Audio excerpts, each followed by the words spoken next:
it Right. as like Right. trauma now, right? Like because I don't want to pass it on to my daughters, but I don't want them to be a victim of circumstance either, right? And so I'm Right. always telling Right. them because they live a life where like nothing bad is going to happen. They're skipping through the parking lot and they're singing songs and hanging out, and I want that for them.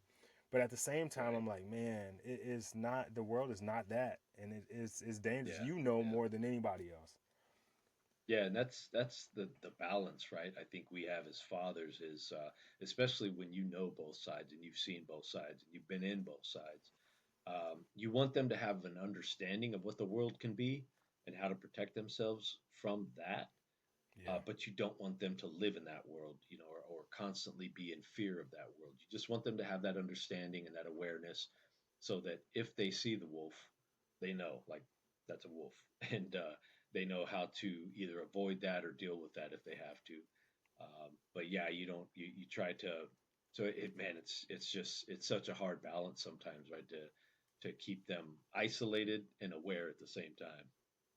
Yeah, yeah, and I think the balance thing and maybe even finding some harmony in how like you navigate allowing them to see the world for what it could be, but both ways, right? Like the world could be an amazing place, right? And so let's live in that, but then also it could be a terrible place, so let's be aware of that.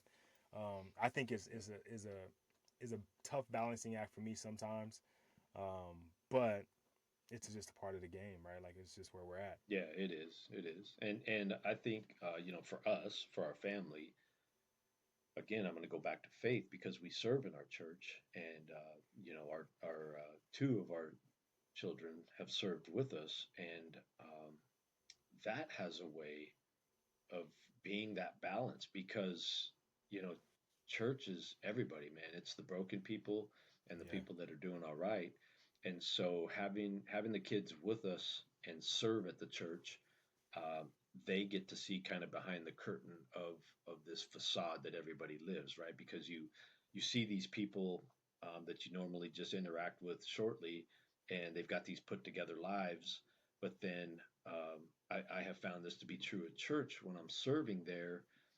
You get to see behind the curtain somewhat too, and you get to see the messed up part of life because that's just it, right? There's broken people there trying to figure it out, and that was a way for my kids to understand some of that world too, but in a safe way, if that makes sense, where they can see broken people, they can even walk alongside broken people and hear their stories. And I think it was important for them to see me and my wife that way too. That here I am, a cop, a law enforcer, and I've been locking up gangbangers my whole life. But I will at church, I will sit down and I'll hold a former gangbanger's hand, and we'll say a prayer together, and he'll tell me, all the things that he's messed up, and how he's looking for redemption, and I think that piece helps too.